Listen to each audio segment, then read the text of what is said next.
Salut tout le monde, très urgent. Aujourd'hui, samedi 29 novembre 2025. Négociations secrètes entre Assimi Goïta et les terreaux qui a abouti à la libération d'une centaine de terreaux en échange de laisser passer les carburants. Il y a beaucoup de carburants à Bamako aujourd'hui. Il y a eu une négociation entre Assimi Goïta et les terreaux. Qu'est-ce qui s'est passé réellement? Je vais vous lire ça tout de suite. Affaire de carburant est rentrée à Bamako. Oui, c'est vrai. Il y a des carburants à Bamako aujourd'hui. Ça, c'est la vérité. Quand c'est vrai, on dit c'est vrai. Mais qu'est-ce qui est au-dessous? Je vais vous dévoiler tout de suite. Les autorités maliennes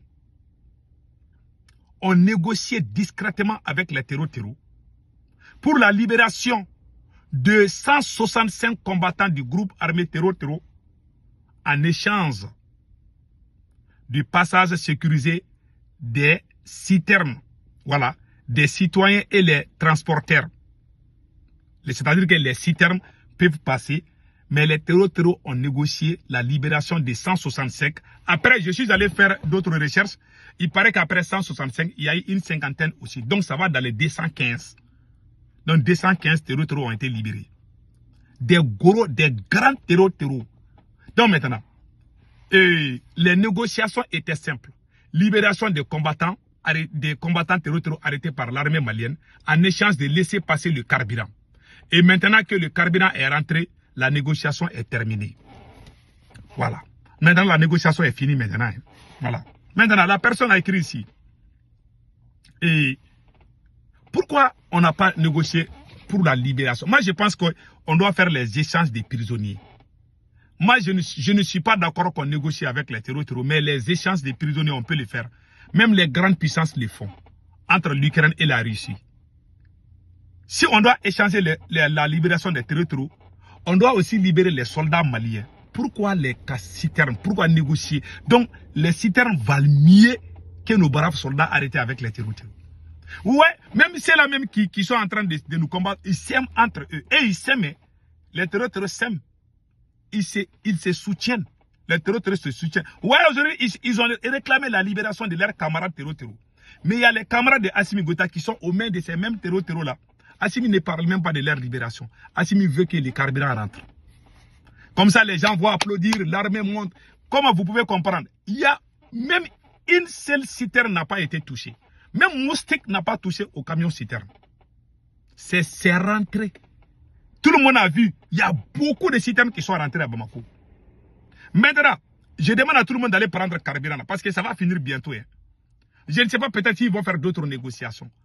Les grands terreaux que l'armée malienne s'est battue pour les arrêter. Voilà, ces mêmes terreaux sont en train d'être libérés aujourd'hui en échange des carburants. Pas en échange des militaires, parce qu'il y a beaucoup de militaires qui sont aux mains des terreaux, qui sont en train de faire des cris de guerre pour qu'ils soient libérés. Non, Assimi Goïta s'en fiche. Lui, il veut qu'on dise que le carburant est là. Et il veut sauver sa tête, pas ses camarades. Ouais, les terreaux, c'est intelligent, hein? Et puis ils s'aiment. Et ils ont demandé la libération de leurs camarades.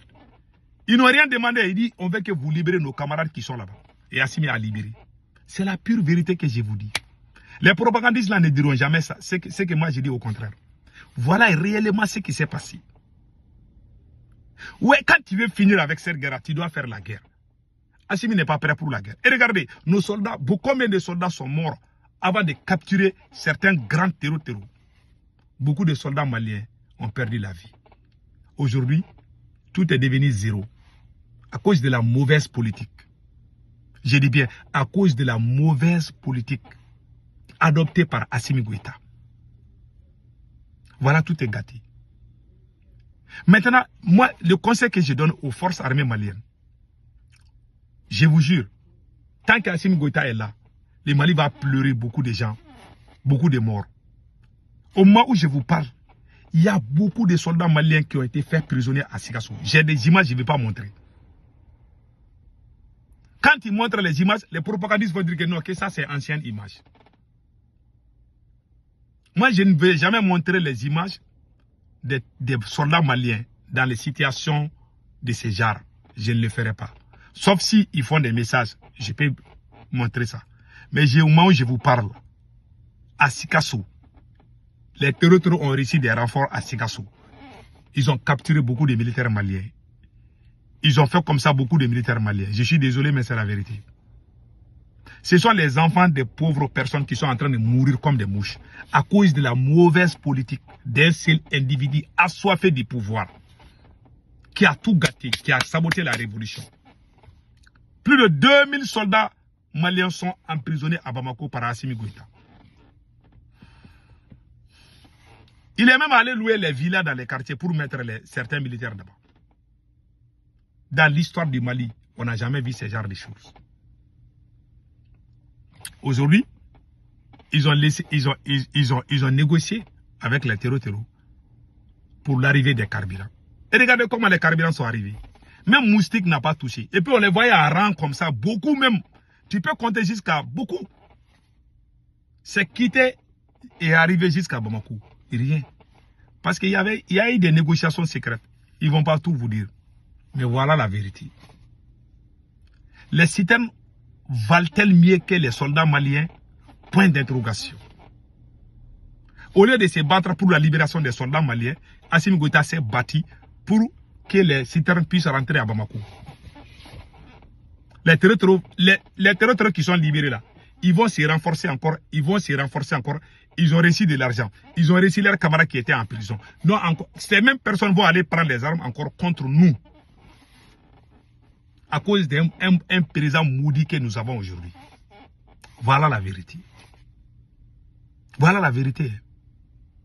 Ils sont là en train de cacher la vérité au peuple malien. Au moment où je vous parle, il y a beaucoup de renforts terroristes qui ont quitté la Mauritanie pour venir au Mali. Ils sont venus armes et bagages. Les gens sont là en train de s'amuser. Les gens pensent que c'est Bamako seul qui est le Mali. Vous n'avez rien compris. Les gens avec qui nous avons affaire, ils sont aidés. Pas par la France seulement, hein, par beaucoup de pays. J'ai même appris qu'ils ont reçu des drones.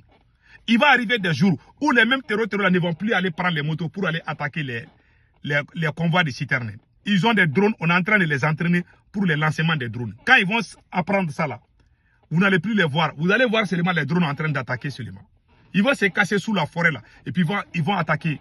Pas avec les Kalachnikov, mais avec des drones. Vous allez voir ça. Ils sont entraînés, ils sont sponsorisés, aidés financièrement, de façon matérielle par les grandes puissances. Le président général Tchani a dit, c'est la somalisation qui est en train de guetter le Mali. Ils veulent soudaniser le Mali, ils veulent somaliser le Mali. Voilà, c'est tout. Non, pour gagner cette guerre, il faut qu'on soit juste entre nous, il faut qu'on s'aime. Mais il y a la haine entre les Maliens à cause de la mauvaise politique d'Assimi Goïta. Diviser pour mieux régner. Aujourd'hui, il a divisé tous les Maliens. Même au niveau des militaires, il n'y a pas d'union. Voilà pourquoi les petits vagabonds prennent les motos pour couper la route aujourd'hui. Comment vous pouvez comprendre cela? C'est la plus grande honte du siècle. Que Dieu bénisse l'AES.